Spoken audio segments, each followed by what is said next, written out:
Tudo da Canção Nova em um só lugar. Canção Nova Play. O Senhor esteja convosco. Ele está no meio de nós. Proclamação do Evangelho de Jesus Cristo, segundo João. Glória a vós, Senhor. 6 dias antes da Páscoa, Jesus foi a Betânia, onde morava Lázaro, que ele havia ressuscitado dos mortos. Ali ofereceram a Jesus um jantar. Marta servia e Lázaro era um dos que estavam à mesa com ele. Maria, tomando quase meio litro de perfume de nardo puro e muito caro, ungiu os pés de Jesus e enxugou-os com os seus cabelos. A casa inteira ficou cheia do perfume do bálsamo. Então falou Judas Iscariotes, um dos discípulos, aquele que o haveria de entregar. Por que não se vendeu este perfume por 300 moedas de prata para dá-las aos pobres? Judas falou assim, não porque se preocupasse com os pobres, mas porque era ladrão. Ele tomava conta da bolsa comum e roubava o que se depositava nela.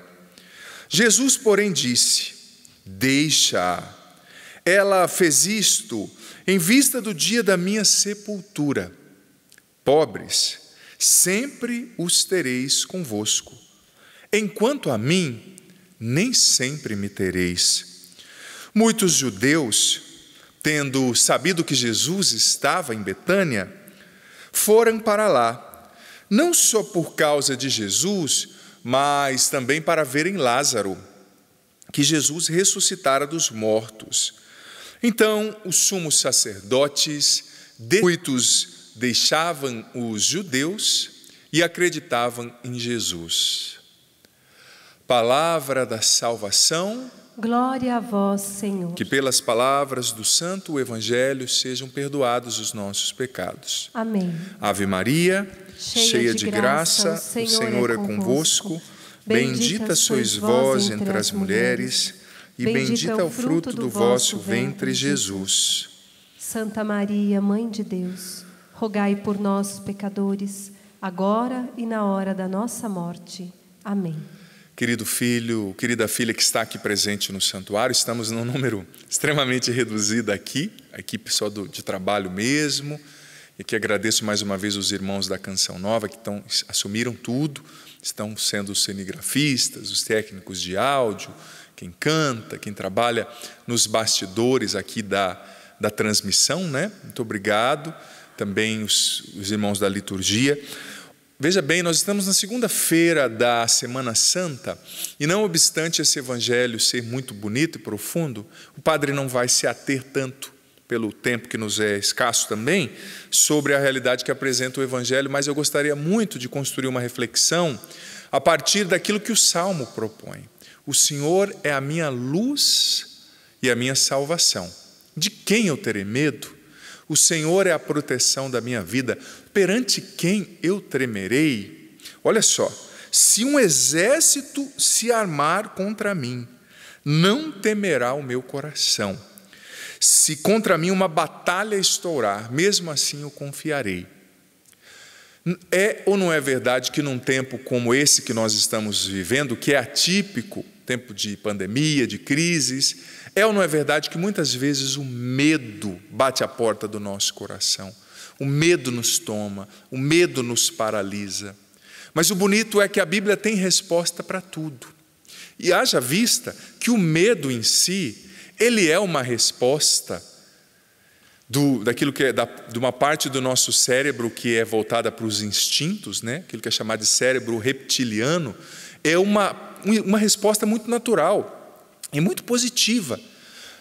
Por exemplo, é o medo que fez com que os nossos ancestrais fugissem dos perigos, como os animais selvagens, as cobras. O medo é bom. O problema é quando o medo começa a durar tempo demais na mente da gente e começa a gerar ansiedade, a liberação demais ali, né, do cortisol, o hormônio do estresse que nos deixa em estado de alerta. E o medo, quando ele nos domina, ele nos paralisa, ele nos faz criar um monte de cenários na cabeça da gente que não tem nenhuma relevância, que não são verdadeiros. Hipóteses, né? Ai, mas vai acontecer isso. Ai, mas aconteceu isso. Ai, mas pode acontecer aquilo. O medo nos paralisa. E o medo está em direta oposição à fé. O Salmo está dando uma resposta. O Senhor é a minha luz, é a minha salvação. O cenário é incerto? É incerto. As possibilidades negativas existem? Existem. Mas a gente precisa, sobretudo nessa Semana Santa, centrar o nosso olhar em Deus. Centrar o nosso olhar em Jesus e saber que mesmo contra nós se armar um exército, como diz o salmista, nosso coração não deve temer. O medo nos paralisa, o medo nos faz ver aquilo que não existe, o medo nos faz sofrer por antecipação. O medo gera ansiedade, o medo não deixa a gente dormir direito. Quanta gente paralisada com medo. E mais uma vez eu digo, existem pontos, existem coisas que de fato fazem a gente temer, existem. Há uma crise financeira, há um problema com essa pandemia, pessoas doentes, tantas coisas. Mas, gente, esse não é o primeiro sofrimento que a humanidade enfrenta e nem vai ser o último. Não é o primeiro sofrimento que os filhos de Deus, que a igreja enfrenta, e não vai ser o último. Nós superamos muitas coisas. E nós vamos superar essa pandemia também. Nós vamos superar esse momento difícil. Mas olhe para Jesus. Jesus precisa estar no centro da tua atenção, do teu olhar. Padre, mas eu sou pecador, eu recaí no vício. Quem é o Deus da tua vida? Jesus Cristo ou o teu pecado? Não olha para o teu pecado, olha para Jesus. Ele precisa estar no centro. Teu pecado, você vai pedir perdão, você vai se confessar quando você puder, e você vai vencendo isso com a força da oração, com a graça de Deus, mas não coloque o medo, a insegurança, a ansiedade, o pecado no centro da tua vida. Deus é por você, e se Deus é por nós, quem será contra nós? Mas quero também fazer um adendo para refletir sobre a primeira leitura do livro do profeta Isaías, capítulo 42, que fala do servo sofredor. Esse servo sofredor é uma prefiguração de Jesus, que é o verdadeiro servo sofredor. Interessante que no versículo 2b e no versículo 3 da primeira leitura, Isaías 42, o autor sagrado descreve as características desse servo sofredor. Ele não levantará a voz, ele não vai apagar a chama que ainda fumega, ou seja, o verdadeiro servo de Deus entende que não é na pancada que a gente resolve as coisas, que não é brigando, jogando na cara dos outros os seus defeitos e pecados que a gente resolve os problemas, não, mas é com paciência, com mansidão. Duas características de Jesus que a gente precisa enfatizar, sobre as quais a gente precisa refletir nessa Semana Santa. Paciência e mansidão. Gente, paciência é um fruto do Espírito Santo. Paciência é uma virtude, não é um defeito. Claro, uma paciência operante, que tem como objeto da espera Deus, uma paciência que faz a sua parte. Mas filho, filha, cultive a virtude da paciência. Nós estamos num tempo no qual as pessoas não têm mais paciência, a gente não sabe mais esperar. A gente tem soluções imediatas para tudo. A gente tem soluções instantâneas para tudo. Até a dor, a gente não convive mais com a dor, para toda dor tem um remedinho. Só que existem dores com as quais eu e você temos que conviver. Existem fraquezas dentro de nós com as quais eu e você temos que conviver. Existem problemas que não vão sumir num estalar de dedos, não. É preciso ter paciência. Diante dessa pandemia, diante desse cenário incerto, é preciso ter paciência, a virtude da paciência, esperar em Deus. Você que está em casa recluso, em quarentena, tenha paciência com os idosos que moram com você, manifeste amor aos idosos, cuide dos idosos, tenha paciência com as crianças, mas padre, é tão difícil, essa criançada cheia de energia, pulando, gritando dentro de casa, eu imagino, pai e mãe. Mas cultive a virtude da paciência. A paciência nos santifica, nos faz crescer por dentro, nos enobrece. Paciência, filho, filha. Cultive a virtude da paciência.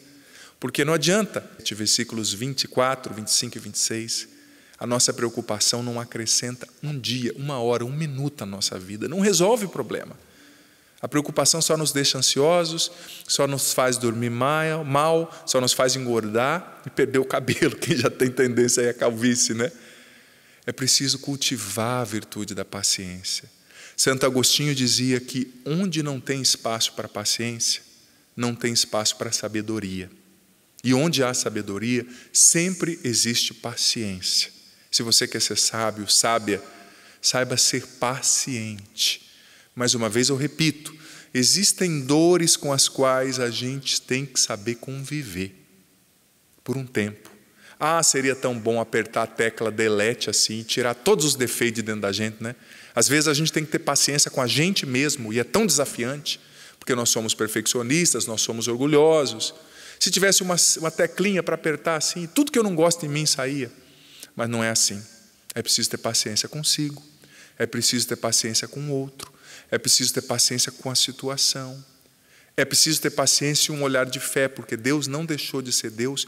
Deus não deixou de trabalhar porque nós estamos vivendo essa pandemia, porque você que talvez a tua vida inteira participou da Semana Santa na igreja, dessa vez vai ter que participar em casa. Deus nele. Enfrenta isso com paciência, com oração, com fé. A tempestade vai passar. Nós te agradecemos, Senhor, porque nos nossos sofrimentos o Senhor está conosco. Nós te agradecemos porque o Senhor nos ama, acredita em nós. O Senhor não é indiferente às nossas realidades, medos, pecados. O seu amor é maior que as nossas fraquezas, o seu poder é maior que qualquer doença. A tua presença é maior que qualquer medo. Nós renunciamos todo medo, Senhor, e ansiedade em teu nome. E nós professamos que nós acreditamos em Ti, Jesus. Tu és o nosso Deus. Nós confiamos no Teu poder, no Teu cuidado.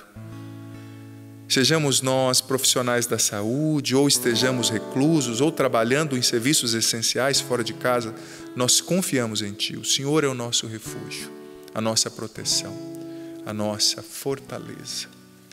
Nós acreditamos no Teu amor. Amém. Tudo da Canção Nova em um só lugar. Canção Nova Play.